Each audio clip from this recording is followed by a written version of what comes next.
മാരകമായ ഒരു ആയുധം, ഉപയോഗിക്കാൻ പാടില്ലാത്ത ആയുധം വെച്ചിട്ടാണ് എന്ത് ചെയ്യുന്നത്, മർദ്ദിക്കുന്നത്. അതും തലഭാഗത്താണ് അടിക്കുന്നത്. അത് ഉള്ളിലേക്കാണ് പ്രഹരേറ്റത്.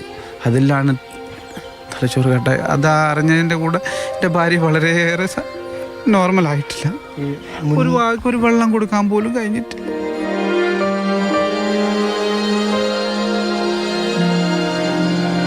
മുഹമ്മദ് ഷഹബാസിന്റെ മരണത്തിന് കാരണക്കാരായ 5 പ്രതികളുടെയും വീടുകളിൽ ഇന്ന് രാവിലെയാണ് പോലീസ് റെയ്ഡ് നടത്തിയത്. മുഖ്യപ്രതിയുടെ വീട്ടിൽ നടത്തിയ പരിശോധനയിലാണ് ഷഹബാസിനെ മർദ്ദിക്കാൻ ഉപയോഗിച്ചുവെന്ന് കരുതുന്ന നഞ്ചക്ക് കണ്ടെത്തിയത്. പ്രതികളുടെ 4 മൊബൈൽ ഫോണുകളും കണ്ടെത്തിയിട്ടുണ്ട്. ഗൂഢാലോചന നടന്നതിന്റെ ഡിജിറ്റൽ തെളിവുകളടക്കം ശേഖരിക്കുന്നതിന് പരിശോധനയിൽ ലഭിച്ച മൊബൈൽ ഫോണുകൾ സഹായകരമാകും. വിദ്യാർത്ഥികൾ അല്ലാത്തവർ സംഘർഷത്തിൽ ഏർപ്പെട്ടിട്ടുണ്ടോ എന്നതറിയാനും ഡിജിറ്റൽ തെളിവുകൾ ഉപകരിക്കും.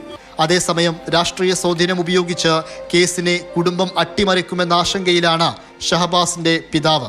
സ്വാധീനം ചെലുത്തി മുന്നോട്ട് നീങ്ങുകയാണെങ്കിൽ ഞങ്ങൾക്ക് വളരെ പ്രയാസമുണ്ട്, ഞങ്ങൾ സഹിക്കാൻ കഴിയില്ല. എങ്കിലും നീതിപീഠത്തിൽ തികഞ്ഞ വിശ്വാസത്തിലാണ് പിതാവ് ഇക്ബാൽ. പ്രതികളായവരെ SSLC പരീക്ഷ എഴുതിപ്പിക്കരുതെന്നും കുടുംബം വൈകാരികമായി പ്രതികരിക്കുന്നു. ഒരു പരീക്ഷയ്ക്ക് ഒരു ഇത് കൊടുക്കരുത് എന്നുള്ള ഗവൺമെൻറ്റിന് ഞങ്ങളെ ഇത് മനസ്സിൻ്റെ ഇത് കണ്ടു കഴിഞ്ഞാൽ അവർക്ക് പരീക്ഷ ഈ പ്രാവശ്യം അവർക്ക് എഴുതാനും സമ്മതിക്കരുതെന്നുള്ളതാണ് എൻ്റെ കുടുംബത്തിൻ്റെ അപേക്ഷ.